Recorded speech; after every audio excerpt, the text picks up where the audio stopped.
Ikaw yung kausap ni Major kanina sa loob, ano? Ako nga. Meron ba kayong ganito sa probinsya? Wala. Maliit lang yung bayan namin.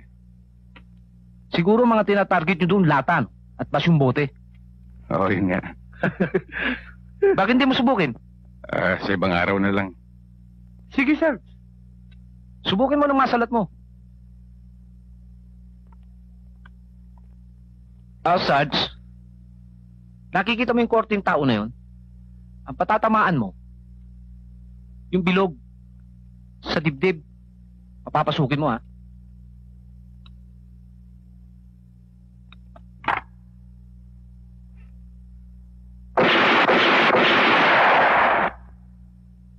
Sarento, mukha yata napabilis ang kalabit mo, ha? Baka ni sa papel, hindi tumama. Guerrero, ipakikita ko naman sa iyo ang aming laboratorio. Ramiro, saka na lang kami babalik, ha? Sige. Halika, dito tayo, Sarge. Sarge, Sige, Ramiro.